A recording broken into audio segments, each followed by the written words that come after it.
テーブルテニスインテリジェンス卓球の教科書技術解説編。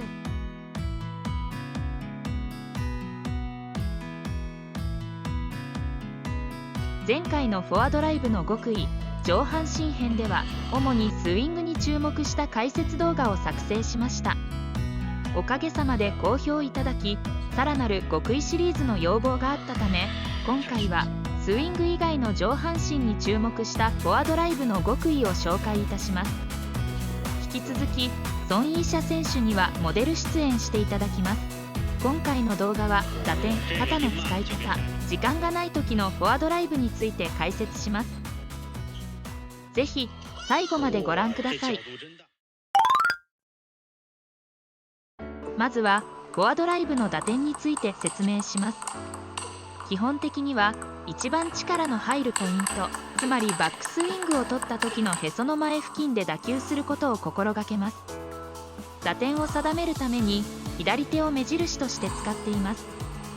左手は体の回転に沿って一緒についてきて、左手がへその前に来るくらいまで体を回します。そして左手で飛んでくる球をキャッチするように体を動かします。左手で距離感を合わすことで右手がほぼ一定のスイングを保て、手打ちを防ぎやすいです。次に打つ時のリズムとして、時間に余裕がある時は相手が打った時に1、自分の台についた時に2、そしてインパクトが3の123のリズムで打球しましょう。1の時にバックスイングを取り始め、2の時にはバックスイングが完了している点にも注目してください。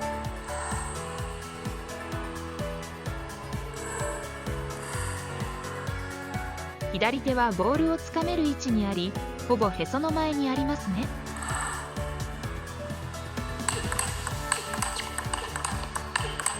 これは下回転に対するドライブになりますが、マロン選手の左手に注目してください。球をつかみに行こうとしているのが感じられると思います。だからといって左手だけを伸ばすこととは異なります。また下回転に対する123のリズムも感じ取ってみましょう。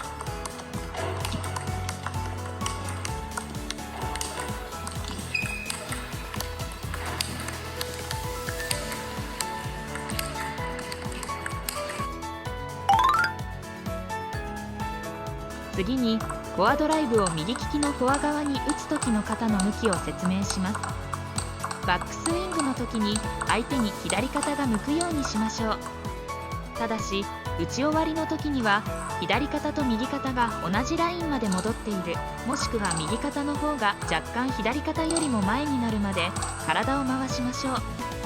イメージとしては打ちたい方向にへそを向けて打つ感じです。時間に余裕がない時はバックスイングの量を減らし、左肩が相手へ向きすぎない、むしろ打ち終わりの時の肩のラインくらいで打つようなイメージにしましょう。つまり最初からほぼ打ちたい方向にへそが向いているイメージです。時間がない時の打ち方は動画の一番最後で紹介します。次はフォアドライブを右利きのバック側に打つ時の肩の向きを説明します。先ほどよりも左肩が相手の方へ向くようにしましょう。ただし打ち終わりの時には先ほどまで戻す必要はありません。打球時に左肩が壁のような働きをして、体の右半分が左側に回ってくる力を受け止めている感じが伝わるでしょうか。この壁の働きが弱いと球が真ん中やフォア側へ飛んでいってしまいます。先ほど同様に打ちたい方向にへそを向ける意識も持ちましょう。さらに一般的に右利きのバック側に打つ時の方がフォア側に打つよりも若干打球点を遅らせて打つことが多いです。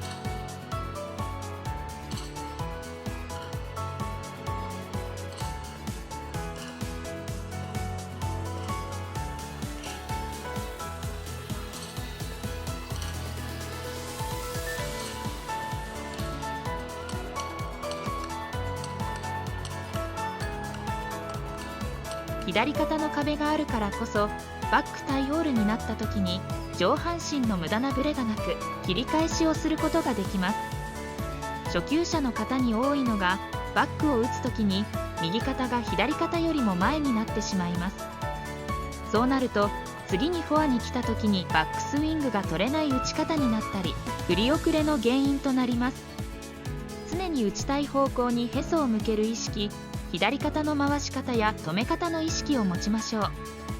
そのために左手が必ず腰よりも前にあること、左手の前腕は少し体の前方向に曲げておくようにすると崩れにくくなります。切り返しが苦手な人は左手が体よりも左側や後ろ側に来ている人が多いです。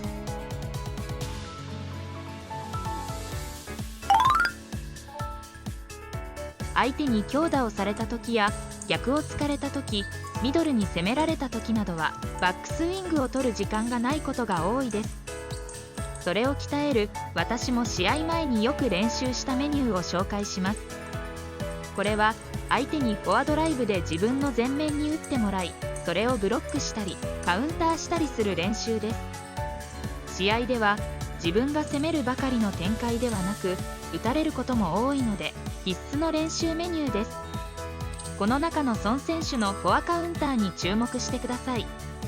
今までとは異なり、非常にバックスイングが小さいですね。また打ち方は左手で壁を作り、右手の前腕の畳む力と多少の股関節の移動で打ち、打球時に腹筋に力を入れて体を固め、少し重心を沈ませるようにして打っているのが見えるでしょうか。球を少し伸ばしたかったり、相手のドライブが強くて落ちそうな時には重心を上げる場合もあります。試合中の時間がない時の打ち方を紹介して本日の動画を終わりたいと思います。時間がある時とない時の両方の打ち方ができるように練習しておきましょう。重心を上げるパターン。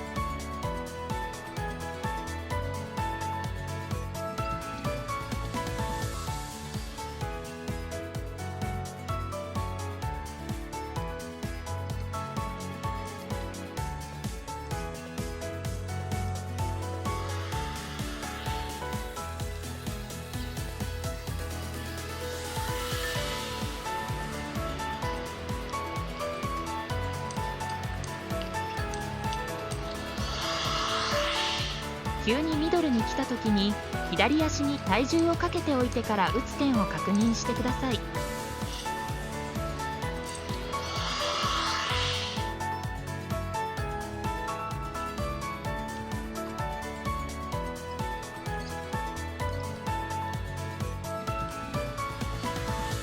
次回のフォアドライブの極意シリーズは下半身に注目した解説動画となります。お楽しみに。ご視聴ありがとうございました。この動画が良かったと思う方は高評価とチャンネル登録をお願いします。また質問や解説してほしいことがあればコメントをお願いします。インスタグラムや公式 LINE の案内はこの動画の概要欄をご確認ください。本日のレッスンは以上で終了です。ご視聴ありがとうございました。